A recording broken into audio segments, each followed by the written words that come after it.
And I would think about this, because I'll tell you what it is that you need to do to be successful. Some of these things aren't so malleable, but others are things that you can work on. Well, IQ, well, that's a rough one, because there's no evidence, as far as I can tell, that you can do a damn thing about your IQ. I was just reading a paper by Dan Simon today. It's a relatively recent review. Dan Simon did the invisible gorilla stuff, and he was looking, because there's all these companies that claim that these online brain training exercises can produce cognitive improvements, and he reviewed the literature again. And I've reviewed that literature like 6 times in the last 15 years, because I keep hoping that someone will crack the problem, but it's always the same answer. It's like, you do brain training games, you get better at the game, a lot better at that game. You get slightly better at similar games, but distal games that are still heavily cognitively loaded doesn't affect your performance at all. Zero, none. So the issue of how to raise IQ, man, that's a killer. No one knows how to do it. I can tell you how to stop your IQ from decreasing as you get older. That's not so bad, because it does that. Fluid IQ decreases from the time you're 20 and pretty rapidly. It's physical health is the best preventative. So exercise, physical exercise. Weirdly enough, you think, well, why? Well, your brain uses oxygen like mad, right? And it needs to be kept clean and well oxygenated. And physical exercise, both like weightlifting, so anaerobic and aerobic exercise, both seem to be very, very effective at staving off cognitive declines across the lifespan. So that's a really useful thing to know, because that's the only thing we know that does that. So then the next best predictor of lifetime success is conscientiousness. Well, so, and of the 2 aspects of conscientiousness, say orderliness and industriousness, the better predictor is industriousness. So the question is, well, what can you do about your industriousness? And the answer to that is, well, that's kind of rough too, because there's a strong genetic component.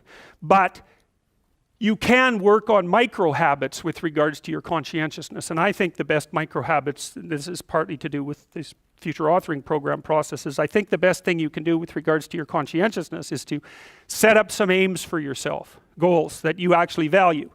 And the future authoring program helps people do that. And basically, it does a situational analysis it helps you do a situational analysis of your life more than a psychological analysis, I would say. And so the questions are something like, well, all right, you're going to have to put some effort into your life. And you need to be motivated to do that. And so what are the potential sources of motivation? Well, you could think about them in the big 5 manner. If you're extroverted, you want friends. If you're agreeable, you want an intimate relationship. If you're disagreeable, you want to win competitions. If you're open, you want to engage in creative activity.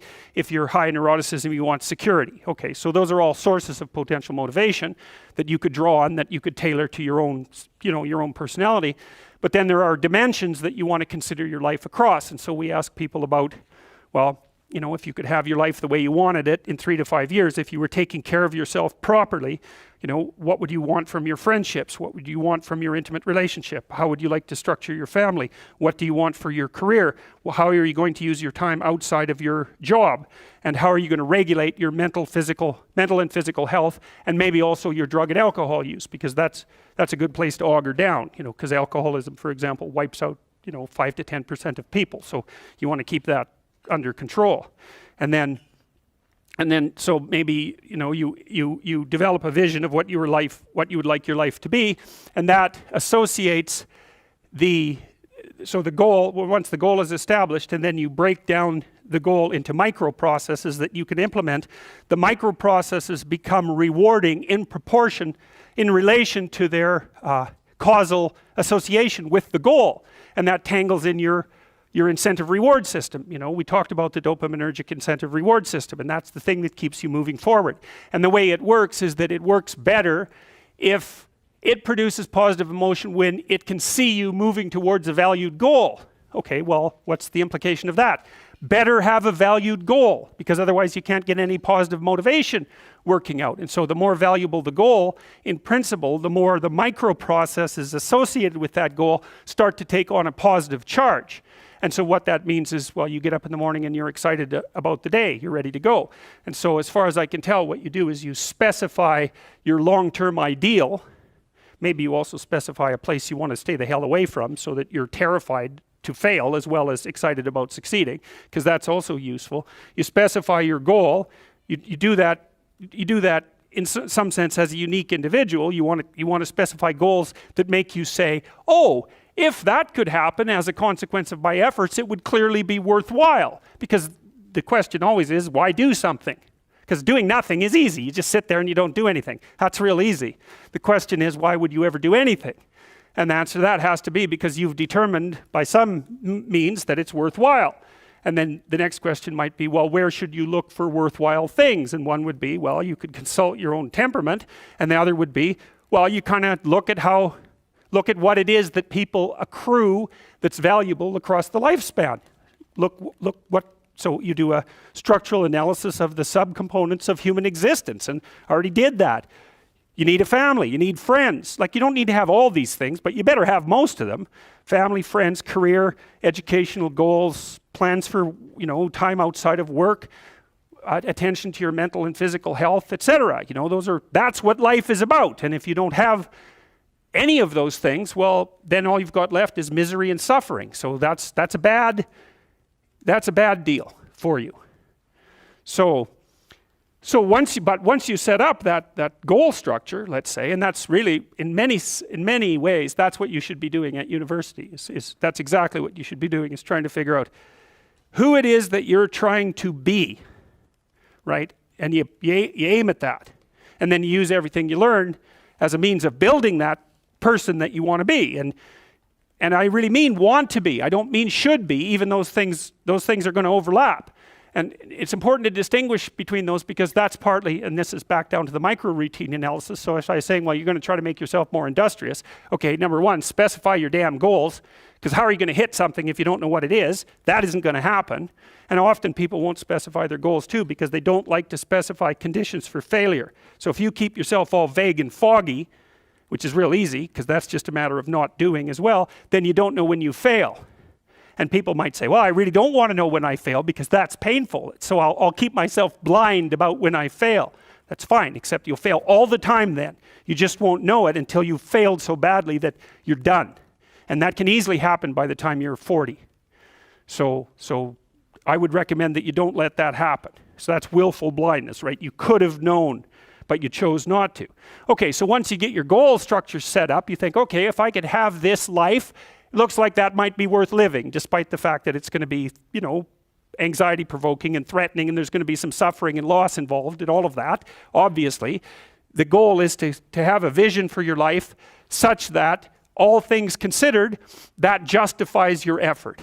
Okay, so then what do? Well, then you turn down to the micro routines. It's like, okay, well, this is what I'm aiming for. How does that instantiate itself day to day, week to week, month to month? And that's where something like a schedule can be unbelievably useful. Google Calendar. It's like, make a damn schedule and stick to it. Okay, so what's the rule with the schedule? It's not a bloody prison. That's the first thing that people do wrong. They say, well, I don't like to follow a schedule. Well, it's like, well, what kind of schedule are you setting up? Well, I have to do this, then I have to do this, then I have to do this, and then I just go play video games, because who wants to do all these things that I have to do? It's like, wrong. Set the damn schedule up so that you have the day you want. That's the trick. It's like, okay, I've got tomorrow. If I was going to set it up so it was the best possible day I could have, practically speaking, what would it look like?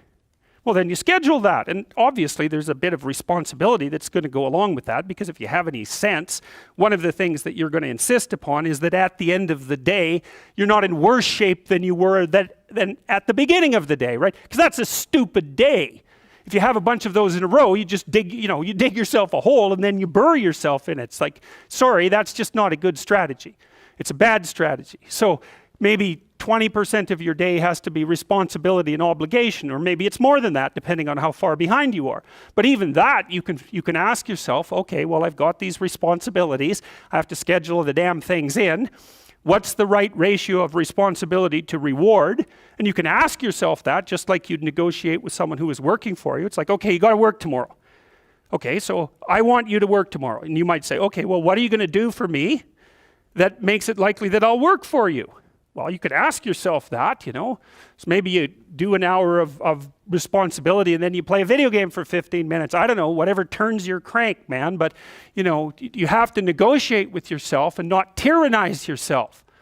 Like you're negotiating with someone that you care for, that you would like to be productive and have a good life. And that's how you make the schedule. It's like, and then you look at the day and you think, well, if I had that day, that'd be good.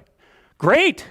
You know, and you're useless and horrible, so you'll probably only hit it with about 70% accuracy, but that beats the hell out of 0, right? And if you hit it even with 50% accuracy, another rule is, well, aim for 51% the next week, or 50.5% for God's sake, or because you're going to hit that position where things start to loop back positively and spiral you upward. And so that's one way that you can work on your conscientiousness, is plan a life you'd like to have.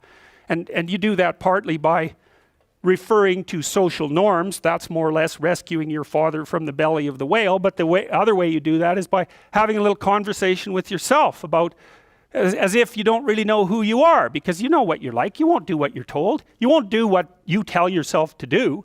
You must have noticed that. It's like you're a bad employee and a worse boss. And both of those work, you know, for you. You don't know what you want to do, and then when you tell yourself what to do, you don't do it anyways. You should fire yourself and find someone else to be. But